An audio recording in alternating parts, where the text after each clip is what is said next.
Yes, you know how we do. We're gonna hear a little bit and then we're gonna give a review. Let's go. Oh my god. This shit would just never happen to me in no other fucking Street Fighter title, bro. Okay, we're gonna switch it up a little bit. Now this time, we're gonna look at some of the mechanics that get pointed out here. We're also gonna check this clip out as well. Started from, we'll unpack everything. Let's get it. The quality of games have gotten easier. So now, people that weren't even able to touch these guys before are now able to do okay, or be on par, or even win sometimes. Take like a MOV or like a Haitani or someone, and play those guys on Street Fighter 6 or Street Fighter 5. You might do all right. You might even win. But play either of those on Street Fighter 3 and you'll get cooked. Done. It'll be 20-0. Like, people don't understand the difference in the actual levels of the guy. It's not that the guy is good, but you've improved and now you're on the level. No, the game has given you access to him because the game is easier now. And you can tell it's easier now by how many good players there are. Like, everyone's good now. Yes. That says everything. Why isn't there a limited playing field to who gets good? Why does everyone get to get good? Because the game's easy. Third Strike, you weren't seeing hordes of people get good because the game was mad hard, So a Street Fighter game comes out, Daigo, always top level. Any Street Fighter game. You know what I'm saying? Like Tokido, always top level. There's consistencies with the people that have that kind of longevity, yeah? Okay, let's go ahead and go through some of the pro play. We're gonna have Third Strike, Street Fighter 4, Street Fighter 5, and Street Fighter 6. So we're gonna go ahead and check these out and compare them, and we'll let you be the judge on how you feel about the footage that you've seen on the competitive scene.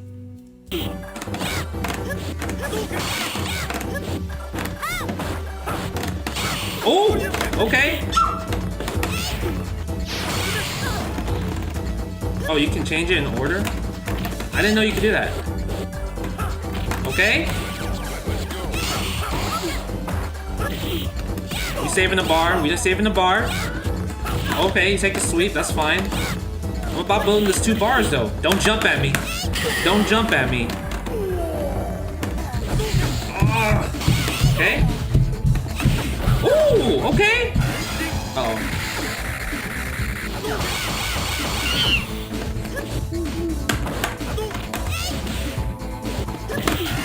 Oh yeah. Yeah, I know I could have showed that moment, but it's overdone. Psych, I'm showing it.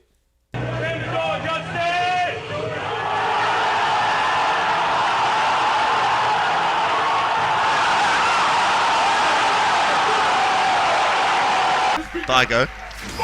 And I think for Daigo, it's about time. It's Mad Cats versus Evil Geniuses. It's Daigo versus Momochi. And we're going to be seeing Momochi really taking advantage of the strength of Ken's fast normals that he has in the footsies. Put himself in the corner though.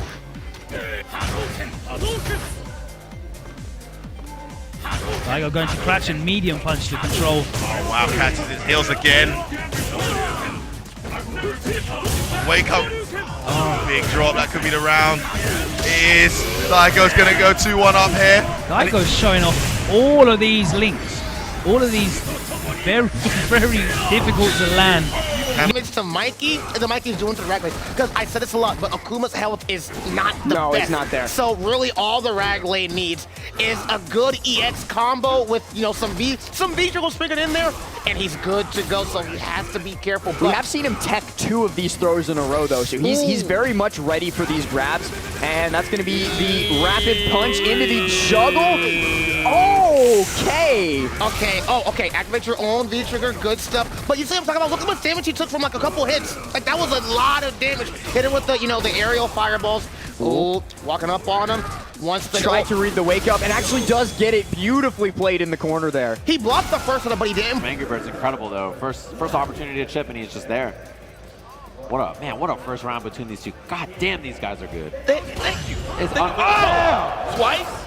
Just like he had options there, but he wants to represent that drive parry, so now you're going to see Angrybird 100% throw more. Oh, a little early on the throw, still caught the light kick after him. Level 2. Does he try to beat the parry? We'll see.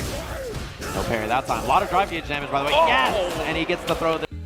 Now, after viewing some of that footage, so you can get a look at Third Strike, 4, 5, and now currently 6. Now, does this come down to a mechanic thing being easier, more accessible? Or is it just the fact of the kind of like how they do on rap, old head versus new head, how they do when you grow up in your ancestors? It's like, oh, you young kids these days, and you have a problem with everything they're doing. Honestly, in my opinion, I feel as if you're a Third Strike player, Street Fighter 2 professionals will be talking trash about you on Third Strike, saying it's not a real game. I feel like Street Fighter 4, like basically people going from 3 to 4, they'll be like, well, Third Strike was the last real one. Anybody going to 5, they'll be like, 4 was the last real one. So in my opinion, I just think people get used to what they're playing so much that they feel as if that's the only way. Now there's new levels to the game that you have to adapt to. So I don't understand so much how you could say easy on the perspective of made easier, because just because the game is made easier doesn't mean the better player is not gonna win. Does that make sense? So if the game is easier and more accessible, why aren't you beating these new players? They're not winning by luck. You know, and that's not even to disrespect menaRD with him winning the tournaments. He just understands the mechanics a little better, or whoever the champion is now. I know it was Mena and then he lost to somebody else. But basically, whoever the champion is, whoever the top tier people are, they just understand the mechanics better. The same way on those old games, y'all understood the mechanics better, but the game has to move forward because it wasn't doing enough. They don't make games to cater to y'all few people. They gotta sell a game and get as many people on it as possible. That's the objective of business. That's stupid. Like, why would you? That's like, how can I put this? That's like, okay, let's use YouTube for example. Let's like starting a YouTube channel and doing a bunch of crap that people don't want to watch, and be like, man, you ain't staying true to the form. It's like, dog, when nobody watching it. You dropping 1 hour documentaries, but people watch your skit videos. People watch you be funny. People watch your comedy, but yet you rather have released 1 hour documentaries. Like, nigga, nobody care about no damn documentary. Dog, we want to see the comedy. What are you gonna do? Are you gonna do the comedy that people want to see, or are you gonna sit there and do documentaries and go against the grain and not make no money and not move forward and not be successful? You people have to understand, and I love these debates. Now, again, I want to also clarify this. We don't have a problem with each other. So I know a lot of people watch this and think that when we respond to each other, like we're beefing or something. No, dude, we debate. This is just how we do. It ain't personal. We're not enemies. We don't have a problem with each other. Hey, like, stop being so damn sensitive.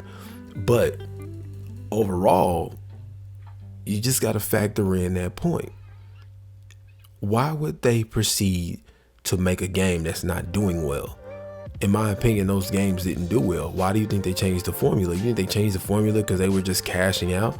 No, they changed the formula because they're like, well, evidently the audience, we're not doing something right. They're learning from their mistakes. I feel like those power games that were good for their time, but as they're upgrading and evolving, they're learning from their mistakes and learning how to be better business owners and use a better business model, because their objective is saying, okay, we're excluding too many players here and these people cannot carry the game. We spent $20-30 million on this game, and Daigo and Justin Wong can't carry this game by themselves at an esports tournament. We need to sell 10 million, 15 million, 40 million units. We need to sell these units and then hit this DLC. We got to make money or we're going to close down. This is what they're making the game based on. And as I just now looked it up, Third Strike only sold 49,000 units on PlayStation 2. Yeah, you heard me right. 49,000 units. That's what they sold. Street Fighter 4 sold 3.4 million copies. Street Fighter 5 sold 7.4 million copies. As of right now, Street Fighter 6 has sold over 3 million copies. I know you're probably like, well, that's lower. Actually, the time factor. Remember, those other games had about a 5-6 something year life cycle with characters getting added.